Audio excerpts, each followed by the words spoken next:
So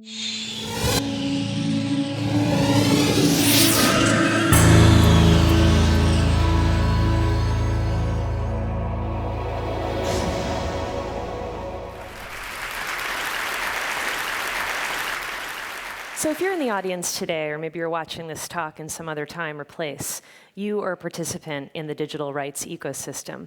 And whether you're an artist, a technologist, a lawyer, or a fan, the handling of copyright directly impacts your life. Now, rights management is no longer simply a question of ownership. It's a complex web of relationships and a critical part of our cultural landscape. Now, YouTube cares deeply about the rights of content owners, but in order to give them choices about what they can do with copies, mashups, and more, we need to first identify when copyrighted material is uploaded to our site. Let's look at a specific video so you can see how it works. 2 years ago, recording artist Chris Brown released the official video of his single, Forever. A fan saw it on TV, recorded it with her camera phone, and uploaded it to YouTube. Now, because Sony Music had registered Chris Brown's video in our Content ID system, within seconds of attempting to upload the video, the copy was detected, giving Sony the choice of what to do next. But how do we know that the user's video is a copy?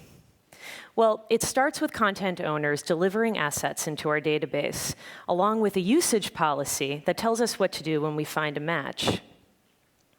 We compare each upload against all of the reference files in our database.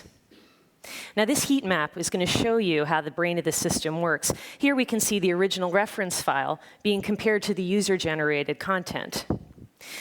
The system compares every moment of one to the other to see if there's a match. Now, this means that we can identify a match even if the copy uses just a portion of the original file, plays it in slow motion, and has degraded audio and video quality.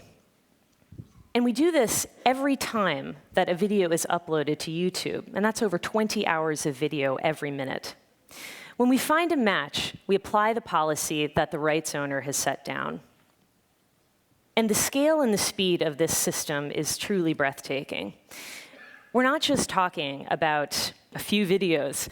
We're talking about over 100 years of video every day between new uploads and the legacy scans we regularly do across all of the content on the site.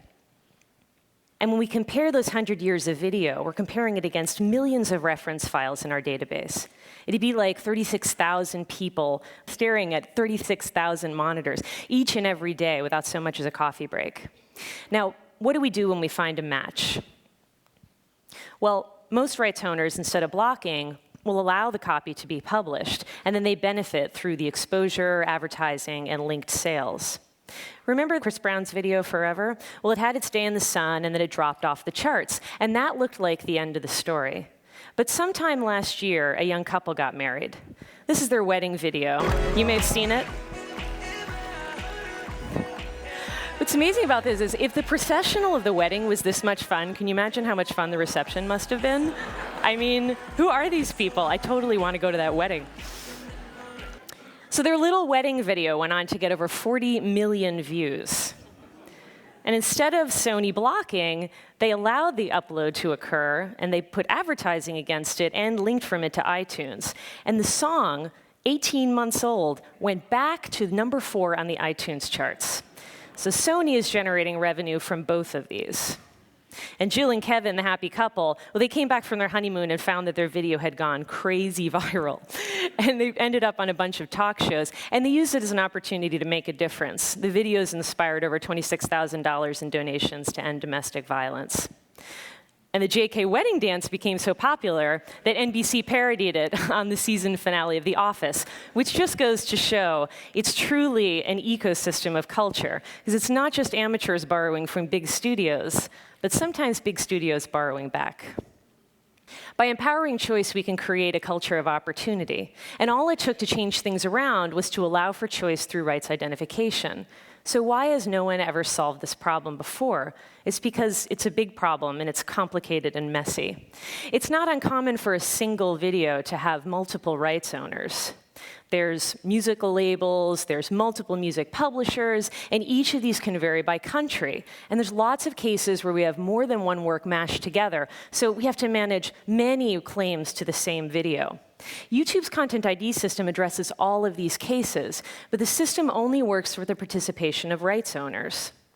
If you have content that others are uploading to YouTube, you should register in the Content ID system, and then you'll have the choice about how your content is used. And think carefully about the policies that you attach to that content. By simply blocking all reuse, you'll miss out on new art forms, new audiences, new distribution channels, and new revenue streams. But it's not just about dollars and impressions. Just look at all the joy that was spread through progressive rights management and new technology. And I think we can all agree that joy is definitely an idea worth spreading. Thank you.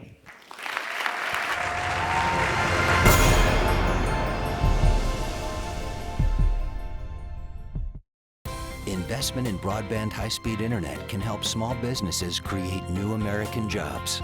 Small businesses are being formed, dreams are being launched.